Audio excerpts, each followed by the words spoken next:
Welcome back to the YouTube channel. I'm Nick from Australia. Welcome to the Warrington versus Salford round 3 review of the 2023 Betfred Super League competition. Warrington 36, Salford 20.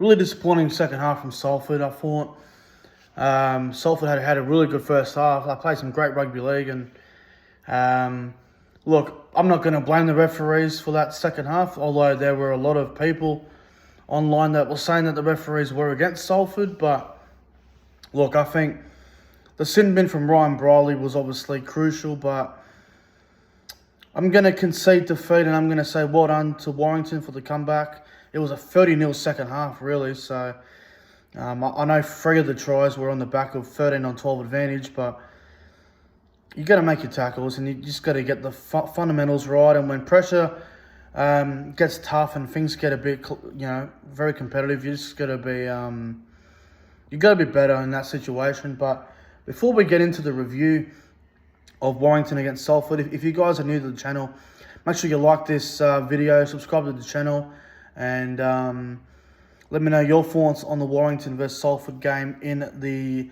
comments section down below. All right, we'll get into the review now. And look, Warrington, they started the game off really well. There was a beautiful grubber kick from George Williams on for Ben Curry. Ben Curry had the first try of the game. Warrington had a good start there, leading 4 points to 0.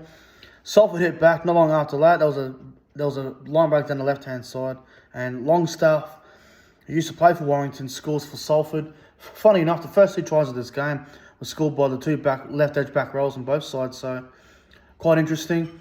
Salford at that point, they go in front at 6 points to 4, and then Salford went in again for Ryan Briley. Ryan Briley went out and scored for Salford. He had a pretty poor game, Ryan Briley, but his first half wasn't too bad. At that stage, Salford lead 12 points to 4 over Warrington, and then Marks, I think there was a penalty to Salford or something. I think it was 14-4 at that point in favour of Salford. And then Mark Sneed went over pretty easily. Mark Sneed went over and scored a fairly easy try. Just found some space and went through and scored for Salford. We get to half-time. Salford lead Warrington 20 points to 4. Everyone at the bloody Halliwell Jones Stadium was shocked. They were stunned by the outcome. Salford were playing great footy. They were all over Warrington. Had a good start. I did a live reaction to the game on YouTube, and I said at halftime, I said, I'm not gonna claim victory yet. I don't think we've won. I don't think 20 to 4 is enough. Warrington have shown the first 2 rounds they've got plenty of attack in them, so I knew the game wasn't over at that stage. We get to the second half, and Warrington needed a fast start, and they did that. Salford's defence early in that second half was it's like they were down 2 and they were defending for their life. It was weird. They were panicking. They were all over the shop in defence. We get to the second half there, and Warrington scored the first try of the second half through Matty Ashton. George Williams with a beautiful cut-out ball to Ashton. Goes over and scores in the corner. Incredible footy from him. At that point, it was 20 to 10 in favour of Salford. Mark Sneed missed a penalty goal, which would have put Salford up 12, and we might have been looking at a bit of a different game, but it just wasn't to be. And then, not long after that, there was a sin bin against Ryan Briley. I still think it's a fairly harsh call against Ryan Briley. I don't think there was much in that to be a professional foul. Excuse me. There wasn't much in it. Pretty harsh call against Ryan Briley and Salford. So 13-on-12, and 13-on-12 advantage, and it's just makes it really tough at that point for Salford. Anyway, the game continues. Thomas McKaylee goes over and scores for Warrington. Salford still in front at this stage, 20 points to 16, sorry. And then Josh Fewless got a 8-point try in his favour. I think this one was harsh. Obviously, we'll get to the Matt Duffy 8-point try in just a little bit, but the Josh Fewless 8-point try, I think it was a disgrace. I think it was the wrong decision.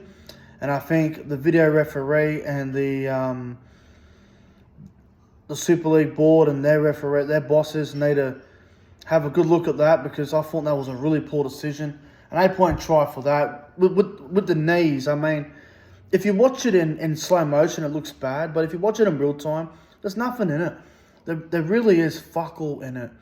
So Warrington they actually missed the penalty goal for the 8-point try, and Warrington take the lead at 22 points to 20, and then off the scrum, George Williams puts on a step, beats Watkins, and I think Deon Cross falls over as well, and George Williams scores. Warrington go 28-20 in front. I'm thinking, fuck, that might be it. Salford goes short, get the ball back, still 10 to go. I'm like, oh, all right, here we go, it's our chance. Then we bombed it. I think we bombed a try. I think we threw a pass over the sideline or something from Tim Laffey, or just some easy fundamentals that you need to be getting right. I think everyone was just panicking at that point. And then at the end, Matt Duffy ends up scoring. There was a high shot to Matt Duffy's jaw, chin, shoulder, whatever. I think the Matt Duffy 8-point try was probably fair, but the one to Josh Fulis was laughable, to be honest. It was absolutely laughable. We get the full time, and Warrington have defeated Salford 36-20.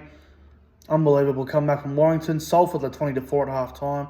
It was a 36-0 second half. It was a 30-0 second half in favour of Warrington. So disappointing for Salford. I think there'll be a lot of players that played for Salford that'll be looking themselves in the mirror. I thought Brody Croft once again was fairly quiet. Didn't have the greatest game. Ryan Briley was really poor. Snead's second half was average. Andy Ackers, had his moments. I reckon the best player for Salford was the lock, Oliver Partington. He's been Salford's best player, in my opinion, for the first 3 rounds of the season. So Oliver Partington, probably Salford's best player tonight, to be honest. And for Warrington, they had a lot of good stands. I thought George Williams was outstanding in that second half. I thought Ben Curry played fantastic. Matt Duffy looked good. Darryl Clark, Sam Cassiano, all these sort of players. I didn't really rate Peter Mataldi in the second row. I thought that was a bit average. But look, as a Salford fan, it's disappointing. It's two losses in a row now. Obviously, we got Hull FC next week, I believe, and that'll be a really big game for us, considering how poorly we've been. Last couple of weeks, our second halves have been terrible, so definitely got to work on them. But, Warrington, they got the job done over Salford. A good second half comeback, and full credit to them. They deserved the win. My man of the match, look, I'm going to give it to George Williams. I thought he was outstanding. He played really well in that second half, and George Williams deserves man of the match. Warrington get the win over Salford, 36 points to 20. Anyway, guys, I'm going to get on out of here. I hope you guys enjoyed the review. If you did, make sure you like, comment, and subscribe to the channel. Let me know your thoughts on the game in the comments below. Anyway, I'm out of here, guys. Have a good one, and I'll see you in the next one.